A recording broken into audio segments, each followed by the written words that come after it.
You're listening to Radio Multiverse.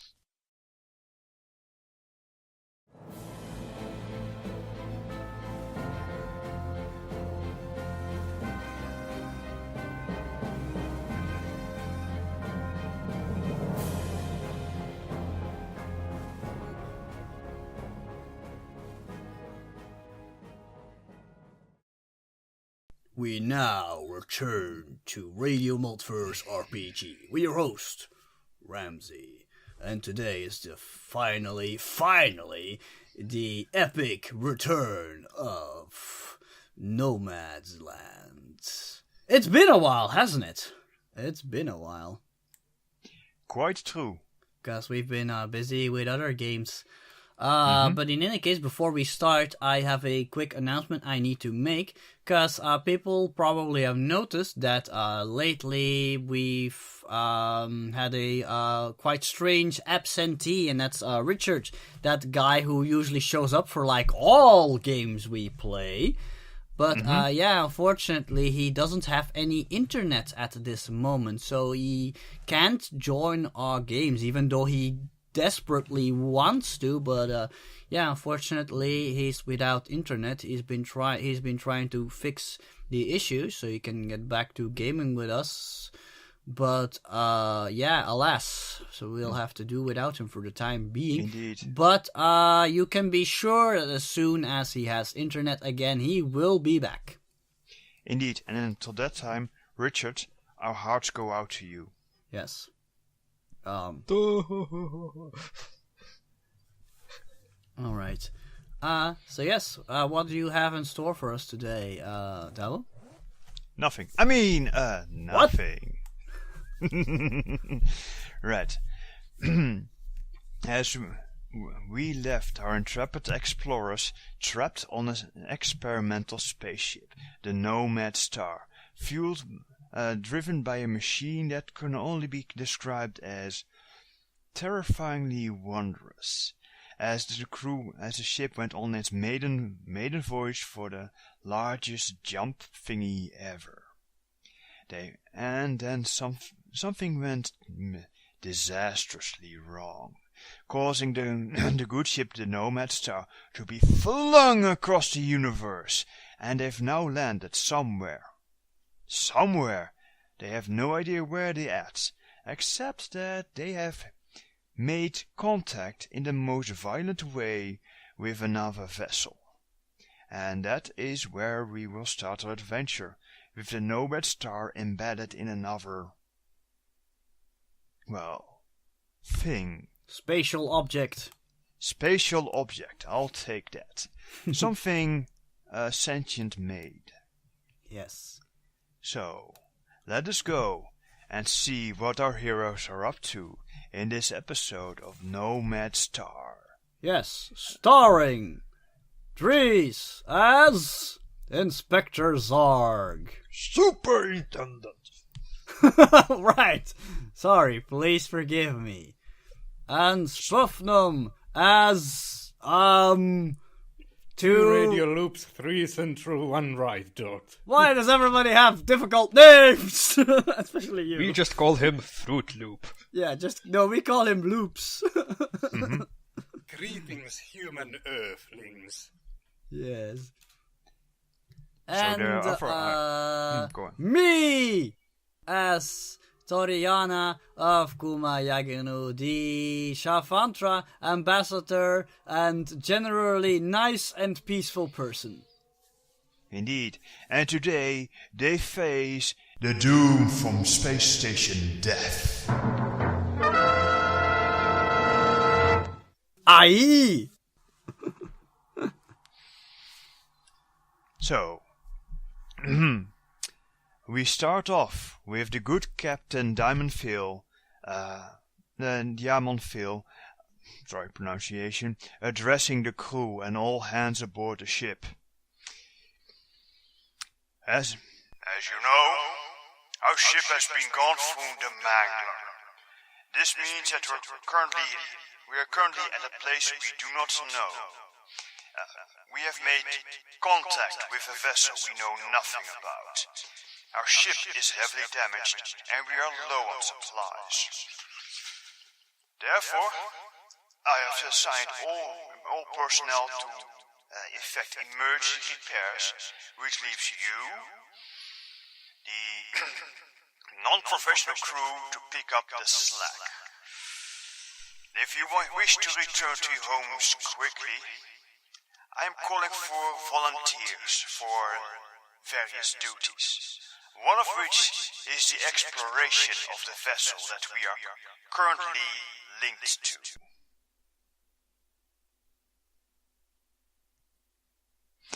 The crowd of the guests and the various other non-professional and the non-professional crew just, is there scratching their heads, mumbling, and until suddenly the smallest of sentients, yes, Captain, I will go. This is a scoop, and I can't miss it.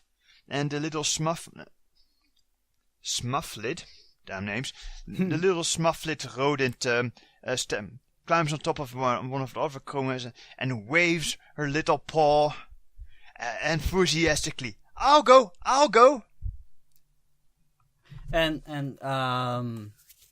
Doriana speaks up and says, if this old woman can still be of use to you, I would also like to volunteer. If we all work together as one, we can accomplish this goal the quickest, can we not?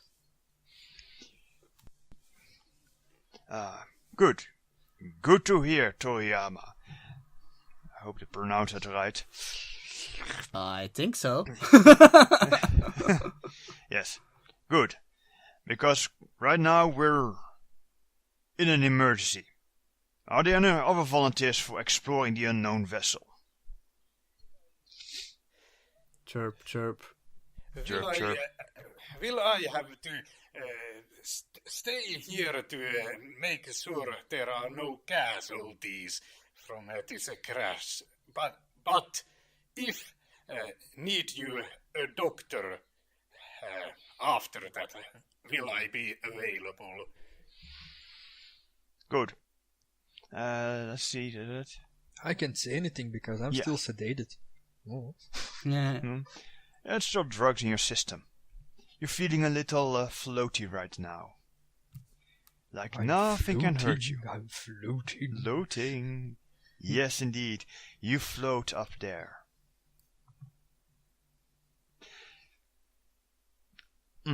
Sorry for that. Okay, yes. Good. We'll need a crew member, an actual crew member with permissions and stuff on your team. And he picks out, yeah. Let's see if Superintendent Zark can be good. Right. So he sets there's another few volunteers tasks get told out, not very interesting for you. You guys get put aside for a mission briefing by the Lieutenant Colonel. Right. We are in dire need. Don't tell anybody else about this, but we're in dire need of breathable atmosphere, clear potable water, and anything else that can be useful for us. Oh dear. Okay. Oh, and if you find the head of science, tell him to get back to the ship already. Wait, are you missing a crew member? Yeah, and a space suit. Did he already leave? Yes. Oh, that is most worrisome. I will endeavor to find him and return him safely. Good, because we're going to need his brain, preferably in his body. Of course. And should we make any contact with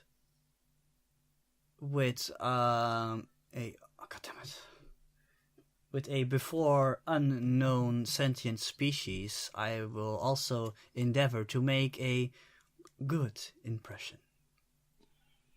I am very glad that you mentioned that. Yeah, that's a good thing.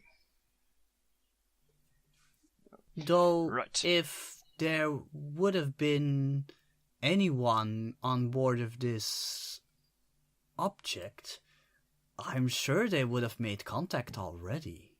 Would they? Would they have not? By the way, am I also now being briefed? Yes. Okay, so There will be.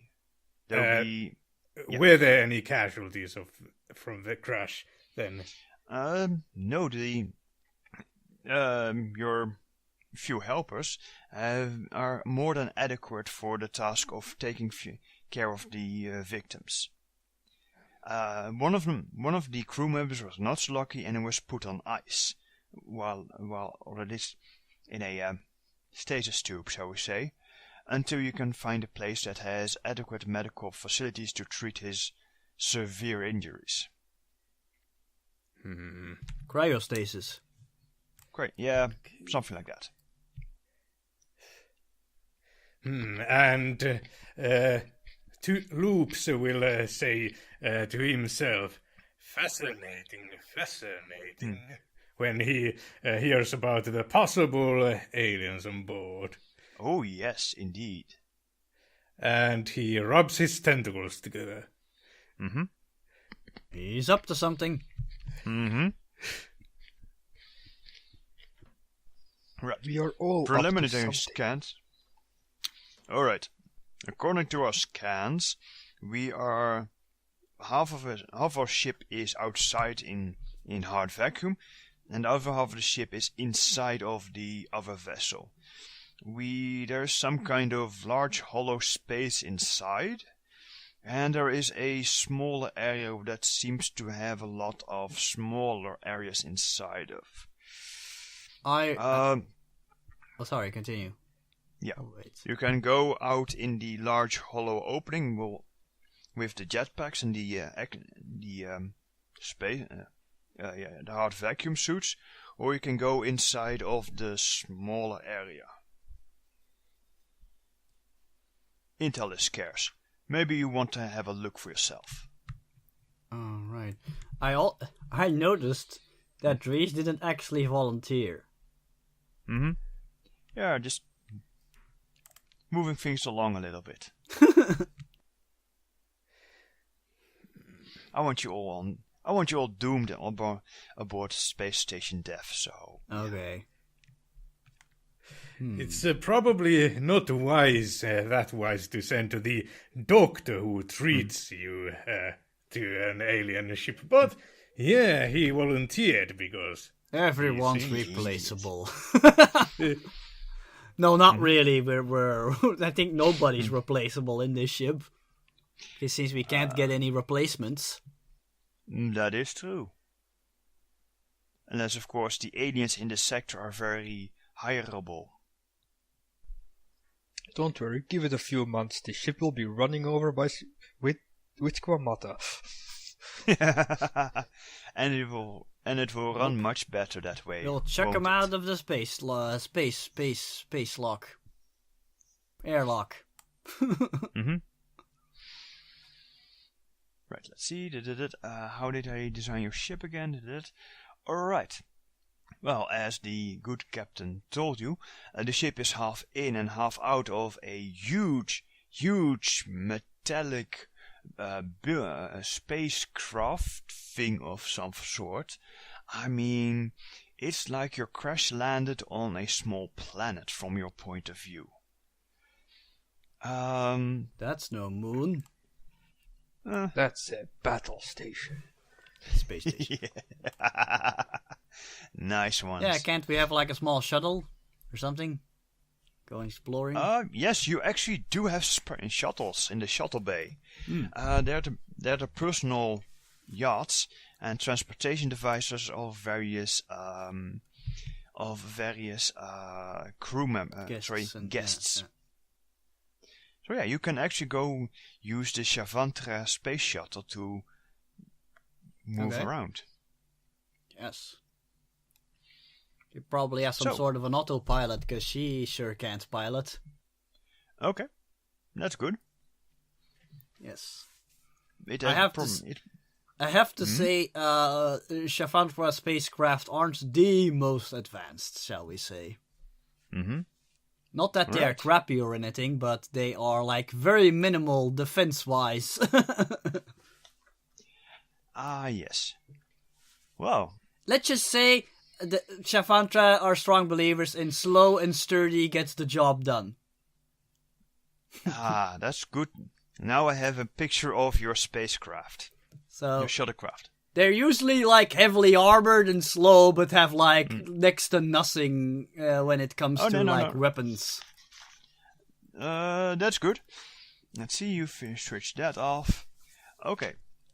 Well, you need to suit up because apparently, as you get to the shuttle bay, the various warning signals tell you that the shuttle bay exterior doors are malfunctioning, and the entire bay is subject to hard vacuum. Oh dear. I sure hope that they will fix the large hole in the hull, because this is just dangerous for all the crew members. Indeed. Must have we lost a lot of oxygen already. So, yes. Is anyone in our group a skilled pilot? I just look around. By the way, who is there? I assume the doctor and Zark, and then the reporter, I guess? Yes, indeed. Is there anybody else you want to bring along? Toriana wouldn't bring anybody along. She would be like too worried and stuff. Okay. Yeah. GC NC will also be along, but he's been asked to go check out the power, the power plant of this station. Okay. So he actually just probably just you see him walking down the hangar bay, looking out a big hole in the side of the ship, and just jumping off into space. Okay, got it. We could really use somebody who knows a thing or two about technology too, but I guess that's your area of expertise, Superintendent? Yes, it is. Can you pilot a shuttle? Yes, I can. Very good. I mean, my personal shuttlecraft. Well, it's not my personal shuttlecraft. It's a governmental shuttlecraft. But it's not important. My shuttlecraft has, of course, an autopilot. But I think it would be safer if somebody actually knew how to fly it, just in case we get into any kind of dangerous situation. I hope that is not the case, though. Please do not worry. I'm certain everything will be fine. Yes, it will be. Smiley face. When I say something like smiley face, it means she just like uses her bracer to like project a holographic emote of some sort. I actually think it's funny that Rams's character goes blah blah blah blah blah blah. Don't you think so? And then my character looks at her and goes like, yes. Yes. Okay. I like this dynamic a lot. Okay. So we have a medic, we have an engineer, we have a reporter. Yes, I know. She's like hesitant for a moment. What exactly? Yes.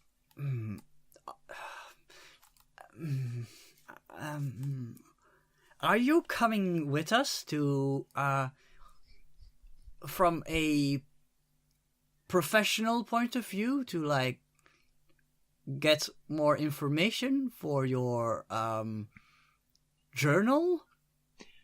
Well, of course. I mean, of course. I mean, I'm a reporter after all. But you know, I kind of like having water to drink and air to breathe too, so... yes. I'm also going to help us find the stuff that we need. Yes, that's what I was curious about. Please forgive me. No, it's perfectly fine. Yes. And it's also very good to have someone here that can fill in the archives.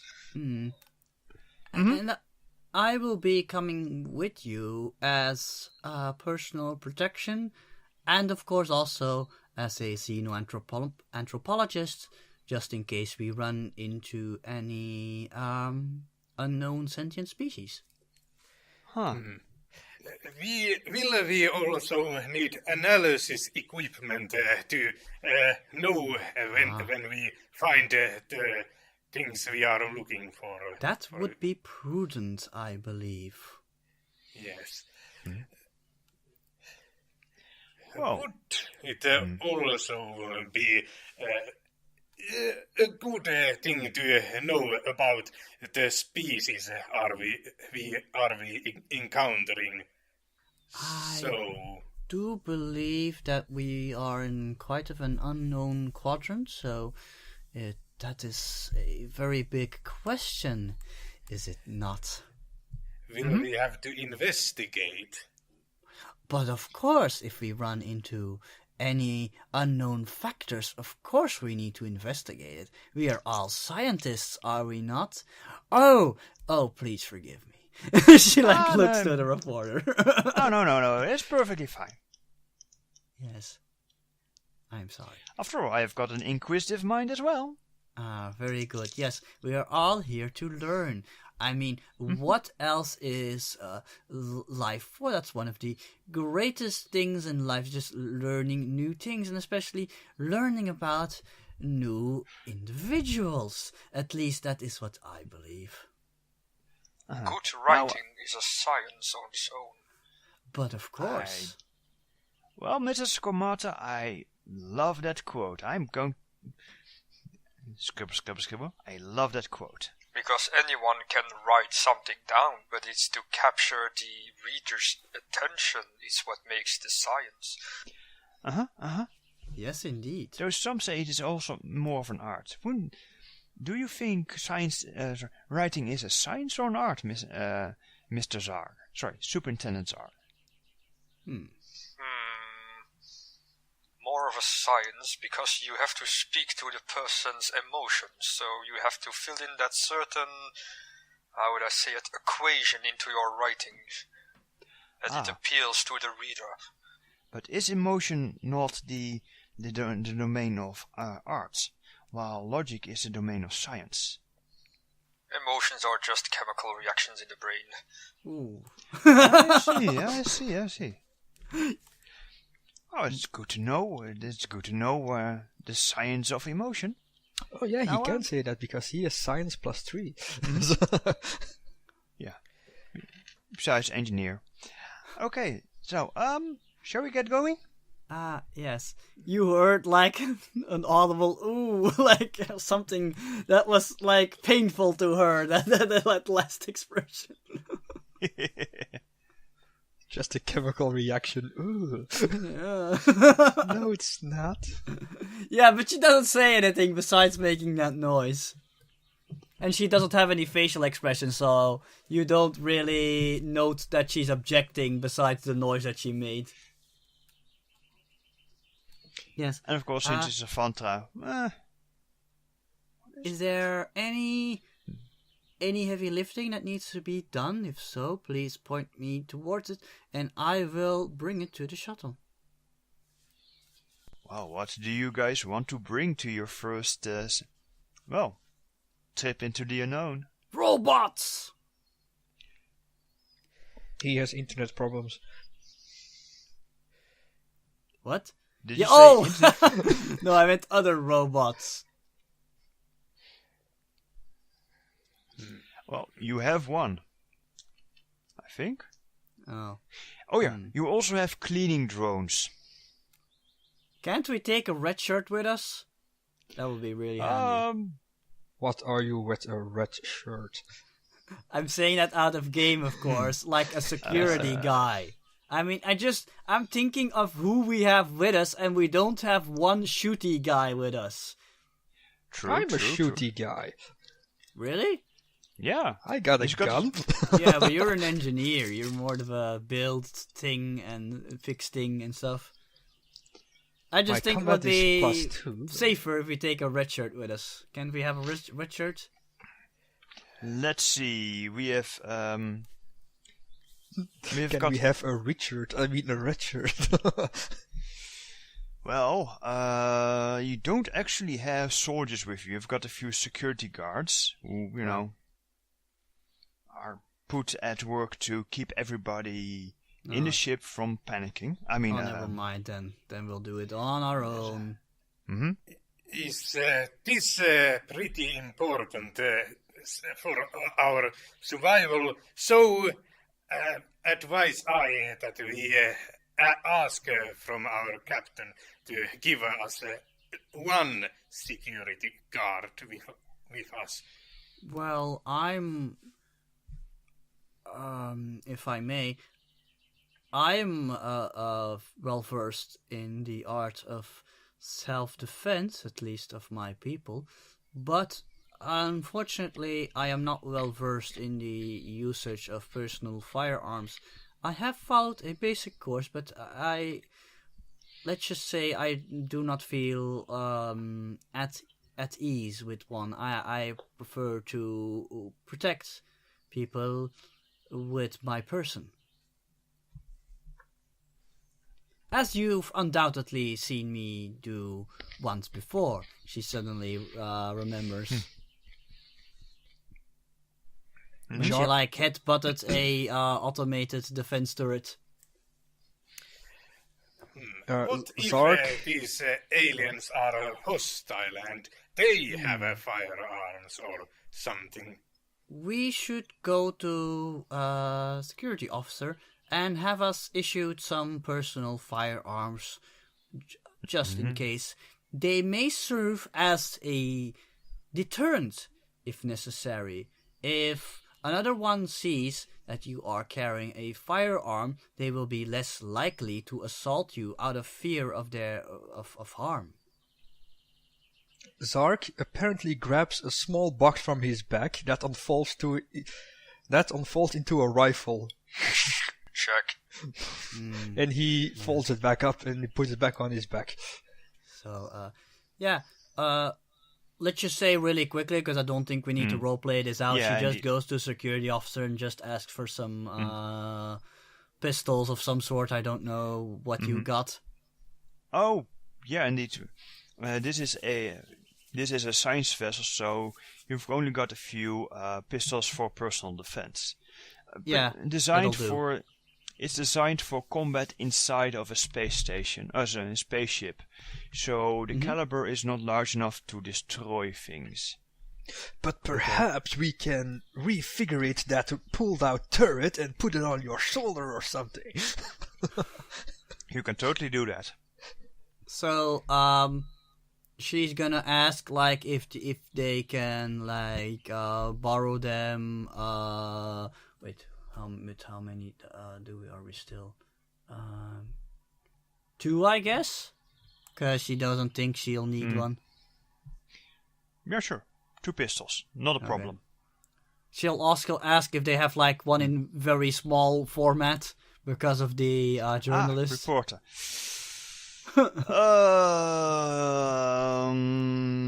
No. They don't have anything on smufflet size. Very well. We will make do. Please forgive me. It's fine. I prefer to... Okay. I prefer to, yeah, I'm not a fighter. I'm a reporter, so I'll just stay out of you big ones' way once... No, just carry it with you. You don't necessarily need to use it. Like I said, it's a deterrent. Okay. The smufflet is about yay big. Oh, so the gun is almost the same size as her. Yes, indeed. Can't she carry it on her back? Yeah, but that's a huge amount of heavy. weight. Yeah. Don't it? I go back to the security officer. Please forgive me for intruding once again, but do you really have not some sort of an alternative? My reporter friend really should have something to defend herself. One moment. He goes into the back, and after about 10 minutes he comes back with a makeshift knife.